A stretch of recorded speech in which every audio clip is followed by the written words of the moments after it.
What's up, everybody? It's DFS Dudes, and I'm finally back with a new deep dive podcast for this slate on Monday. It's getting a little bit late in the afternoon, but I wanted to kind of make a comeback here with the podcast. Just a lot of stuff going on with the website, and if you guys don't know, you subscribe to the website, follow us on YouTube, Instagram, whatever, and you listen to this podcast in the past or any of our other content.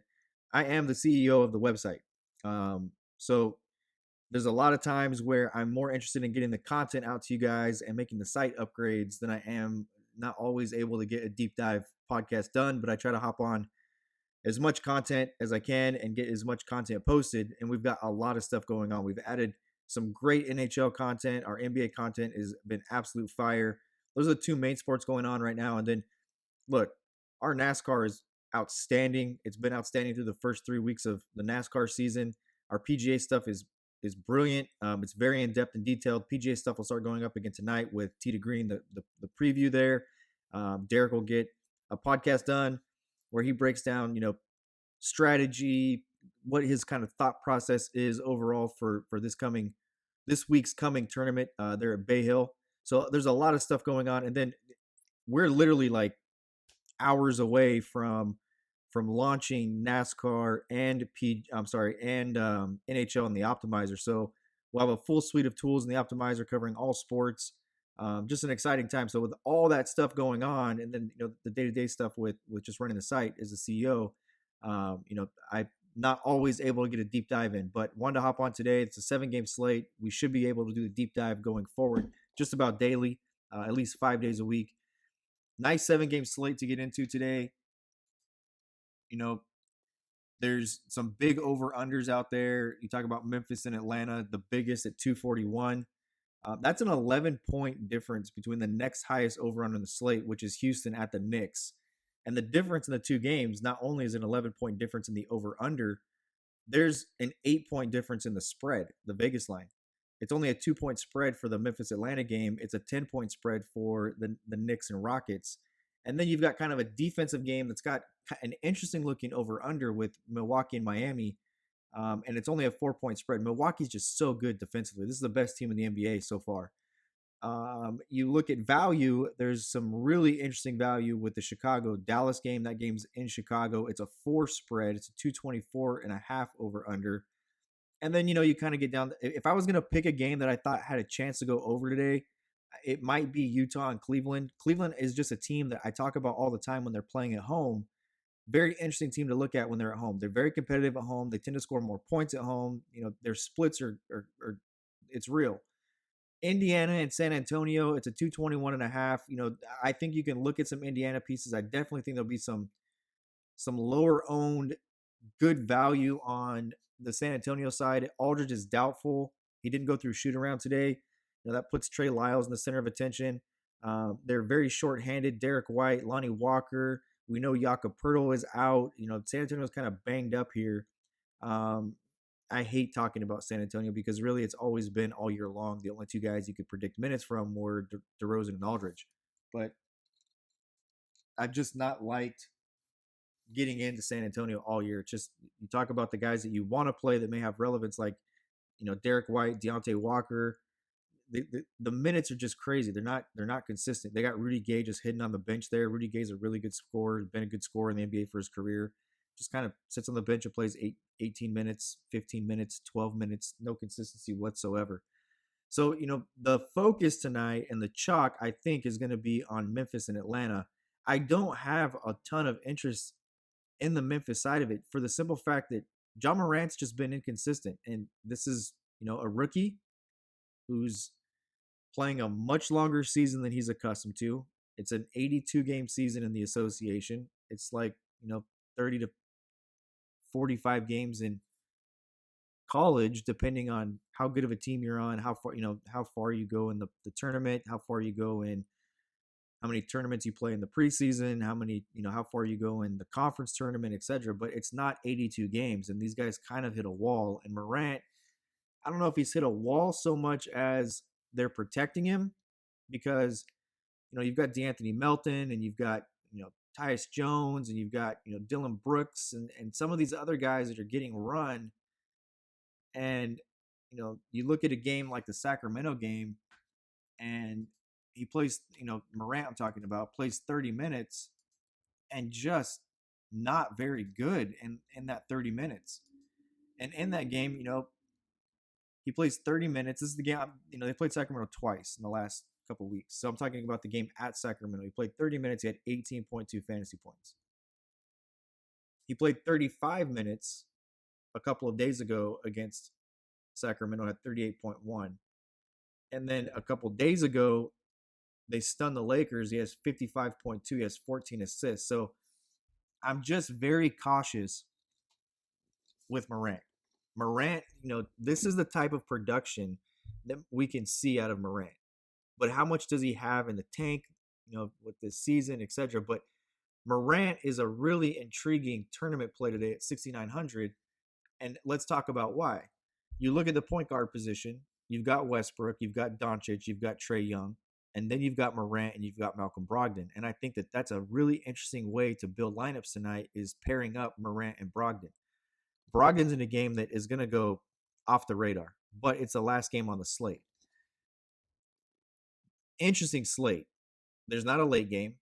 All games will have started before 8:30, 8:31 Eastern time, with the last one being 8:30 Eastern. So, between an hour and a half time span, we've got 7 games going off between 7 Eastern, 8:30 Eastern, and the last one is Indiana and San Antonio. And I think that it's an interesting pairing to get Morant and Brogdon, because I think that with the value that's on the board, potential value on the board today, people could play Westbrook, Doncic Young, etc. So it's one of those combinations, something of that combination like that. So it's an interesting night. Those are the over-unders. Let's talk about where some good matchups are at each position. And when you talk about Mike Conley, he's the top matchup on the board as far as which team gives up the most fantasy points to the point guard position. But Westbrook is truly in the best matchup. He's facing the worst defender on the board, and the Knicks are 28th against point guards. Westbrook to me is a guy I love tonight. I talked about him on the NBA morning shoot around video. Westbrook is the guy I love, and I like to pair him with Covington, but we can talk about that a little bit more in a minute. Doncic, it's a decent matchup. He's got a bad defender that he's playing against, and Chicago's not the worst team in the league, but they're not the best team in the league against point guards. You're not going to have Porzingis tonight. Doncic is a guy that's going to have to score the basketball for them, because, they've got really Tim Hardaway. Seth Curry game time decision right now. If he's out, then, Doncic is going to carry the bulk of the load in this one. And I think that's another place where you can be off the radar a little bit, because I think that game goes a little bit under-owned with all the attention being on Trae Young and this Memphis and Atlanta game, because it's 11 points higher and 8 points less from a spread standpoint. To round it out, a really good under-the-radar play on this slate, a really good tournament play way under the radar tonight, is Matthew Dellavedova. Dellavedova is the type of guy that could break the slate. He could break the slate, and I'm going to tell you why. First of all, let's look at the point guard position from a value standpoint. The Chicago Bulls are probably going to be without Zach LaVine. Okay? We know they've been without Kendrick Nunn. So you take Nunn, you take LaVine out of this, and now you've got all of this value, especially with Wendell Carter coming back and playing 18 minutes in the previous game. He's 3,600 on FanDuel. You've got Satoransky's 5,300. Ryan Arcidiakonos 3,500. Shaquille Harrison is 3,500. No Chris Dunn. No Lauri Markkanen. No Chandler Hutchinson. No Luke Cornett. Zach LaVine is doubtful. And there's a couple of guys here that could really, really, really be good plays. So first, finishing up my thought on Dellavedova, Cleveland will be without Darius Garland. Most likely without Andre Drummond, and they're without Tristan Thompson. 2 really good plays in this game. The first is Dellavedova. Okay, it's Dellavedova. Matthew Dellavedova just played 18 minutes the other day. He played 18 minutes on the 28th against New Orleans, and he played 24 minutes against Philadelphia. Nothing special from a production standpoint. 19.2, 14.2, and 6.4. He scored 12 points, had 2 assists. Against New Orleans, he scored 7 points on 6 assists. And then against Indiana, played 18 minutes, 4 points, 2 rebounds, 2 assists, 3 turnovers. But this is what you call the ultimate pivot play, because I really expect there to be 2 different types of builds. A pay up point guard with a value guy because you've got Shaq Harrison, Arcidiacono, etc. And pay up.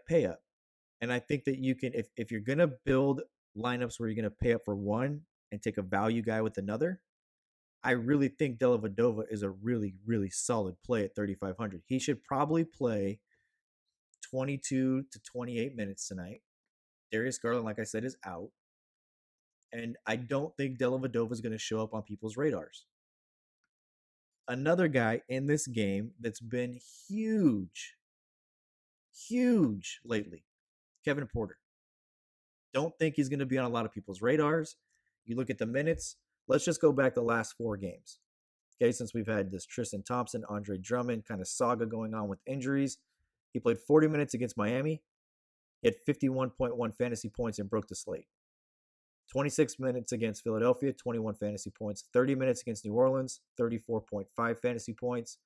34 minutes against the Pacers, 27.9 fantasy points. $4,900 price tag. Those are 2 really good value plays for tournaments today that I just don't think people are going to be on, and I really like these 2 plays. On to the Bulls and the value that presents itself with the Bulls and this kind of sifting through the shit, as I like to say, kind of equation. First of all, the starting lineup that they could roll out today, there could be 3 guys in this lineup that are below $3,700. Wendell Carter's $3,600 on FanDuel, Arcidiacono $3,500, Shaquille Harrison $3,500. Kobe White, a lot of people are going to flock to this guy, and rightfully so. He should play the shooting guard. You look at the last 5 games, Kobe White's averaging 31.2 minutes, 27 points per game, 3 rebounds, and 2 assists. He's averaging 35.22 fantasy points over the last 5 games. That's right at that 6X kind of line. The other interesting guy in this game is Otto Porter. He's going to play 16 to 20 minutes. He's supposed to come back today. The quote is that he will see a healthy rotational role in his return from an extended absence. I don't think he's safe to roll out in, formats, but if you were playing, 150 lineups today, I think getting, 5 to 7% of Otto Porter is probably a reasonable amount to get because it's just leverage. We're looking for a lower owned play that can return us 6X. And in 20 minutes, he'd need to be a little bit better than 1.25 per minute to really get us a 6X value at his price tag on FanDuel. But it's an interesting play nonetheless. So the Bulls, it's chocked with value, right? No Dunn, no Markkanen, no Hutchinson, Levine doubtful, no Cornette. The last guy I'm going to talk about on the Bulls team that I think you can look at today as a lower owned play is Denzel Valentine. I have played this guy throughout his career. The Bulls are so short today. So shorthanded. This guy is just a scorer. That's all he is. He's just a scorer. He played 10 minutes in his return from a very extended absence. He basically played 2 games in the month of February. The 29th of February and the 2nd of February. We've seen him play as many as, 23, 24 minutes this year. He played 25 against the Clippers. He played 22 against Atlanta. We've seen him have as many as 38 fantasy points. He can score. That's what Denzel Valentine could do. So he's another guy I don't recommend you getting a ton of ownership in, but 5 to 7% of Denzel Valentine at this small forward position. It's a very good leverage play. So, Valentine, I would rank a little bit above Porter. Kobe White, clearly the best play they have. If he starts, he'll be extremely chalky. But you've got all this value here with Wendell Carter, who I think is in a decent spot. There's not a center that's on the floor for Dallas. It's Maxi Kleber. Willie Cauley Stein's a game time decision here. Willie Cauley Stein really hasn't done much since going to Dallas. You go back and look, you played 25 minutes against Charlotte on February 8th. Then you played 4 minutes, 3 minutes, and then he's been out. So, I mean, he's got athleticism. Willie Cauley Stein can do some things, but, I just don't think we're going to see him play. And they've had Boban just sitting there. And he's been a DNP pretty much every game, playing 4 minutes max for the last month. The most minutes he played in the month of February was he played 12 minutes against Charlotte. So my point being is I don't think that that's the way they're trying to play. But Wendell Carter could be a very good play at that price tag. Very good play. That's kind of the value, right? That's really the value that's on the slate. You could talk about, Trey Lyles, Lonnie Walker. There's some value there. There's not really any value to be had in the Miami game, Miami-Milwaukee game. The value that is in the Atlanta game is a guy that's been written up in our value plays, value street article, and two of the last 3 days, and that's DeAndre Hunter. And DeAndre Hunter, I mean, have yourself a season here, kid, right? I mean, you look at DeAndre Hunter. I don't know why people aren't playing this guy. I really don't, because he's 4,600 on FanDuel, and he's not only scoring the basketball, he's accumulating fantasy points by getting you double-doubles almost. Double-double on the 28th against Brooklyn. He's had at least 10 points in like 8 of the last 10 games. He's gotten you at least 20 fantasy points in 6 of those 8 games. He had 46.3 fantasy points against the Knicks. The last game out against Portland, we wrote him up. 38 minutes, 22 points, 4 rebounds, a block shot, 26 fantasy points. His price tag was $4,100. We wrote him up the day before that. He was $3,900. 32 minutes, 18 points, 10 rebounds, 2 assists, 33 fantasy points. DeAndre Hunter, he's really good. And what happens is a lot of the focus goes to Cam Reddish, and he gets overlooked. Today, I think that Hunter is more expensive than Reddish, and Reddish is a game time decision. Listed as questionable, battling a lower back stiffness, pain, whatever you want to call it. DeAndre Hunter is a really good play today, where I think Kevin Porter's been a popular play. He's 4,900. I think a very good pivot is Hunter. A very good pivot is Hunter. Let's take a look at the shooting guard position. Get this thing back on track here. The shooting guard position, Donovan Mitchell, DeAnthony Melton, James Harden, best matchups on the board, both against the defender and against the team they're playing, giving up fantasy points to that position. Oladipo, he's in a good spot. Gary Trent, not in a bad spot either. And Evan Fournier in a decent spot against Portland. If he draws, Ariza or McCollum, it's a little bit of a tougher defensive matchup. The small forward position, Dylan Brooks, good matchup. Harkless, a good matchup. Ennis, a good matchup. Royce O'Neal, a good matchup. I really like Royce O'Neal on the slate. I have Royce O'Neal in my main lineup right now. I mean, that could change, but as of right now, I've got O'Neal in my main lineup. He just fills the stat sheet up in all categories. In the game against Cleveland at home that I think could be competitive, Cleveland's sloppy. Dellavedova, if he starts at point guard, he's been prone to turn it over. It's a good matchup for him. He can knock down the three. He gets you rebounds, gets you a steal. He's long. I really like O'Neal, and it's a good matchup for him as well. 4,000 on DK, 4,300 on FanDuel. Very good price tag on him. The power forward position, Aaron Gordon, if he plays today, the guy's been on absolute fire since being shafted in the All-Star Slam Dunk Contest. He's 8,300 on DraftKings, only 7,400 on FanDuel. He's got the best matchup on the slate. The best matchup on the slate, period. Randall, the price tag's a little high on both sides for my liking, but it's a decent matchup against Houston. We know they don't run with the center. It's Randall against PJ Tucker. PJ Tucker, they like to kind of, he hunts the perimeter offensively. I don't know who the hell rebounds for them.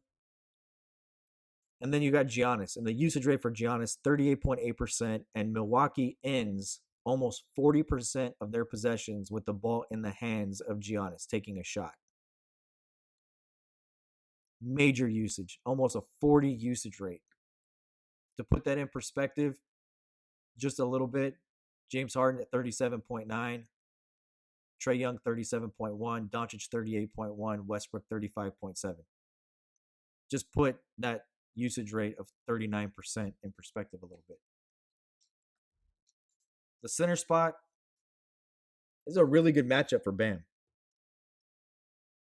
It's a really good matchup for Bam. It's also a really phenomenal matchup for Rudy Gobert, who Rudy Gobert has the best matchup on the slate. But can this game be close enough? Can there be enough goodness in this for Rudy Gobert to get you value? He's $7,800 on both sides. It's a good play. You could pivot. I think that Valanciunas will garner ownership because it's been a streamlined play to take centers against the Atlanta Hawks. But those are kind of where it's at. Bam, listed as a power forward on FanDuel, gives you an opportunity to get an extra center in your lineup. Gobert, Valanciunas, and Wendell Carter. I mean, I'm telling you right now, the price tag is dirt cheap on FanDuel at 3,600. It's not quite as good of a play on DraftKings at 5,500. You may only play 18 to 22 minutes. The matchup's good. They're without Porzingis. It's Wendell Carter against Maxi Kleber. Kleber is a good player. I don't want to take anything away from him, but I mean, he's not a center. He's a power forward. He knocks threes down. He's a perimeter type player.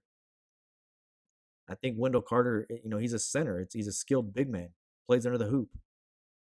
So that's from a matchup standpoint. My rankings right now, point guard. Trae Young is 1. And then it's just kind of a mess for me after that. Trae Young is 1. Westbrook is 2.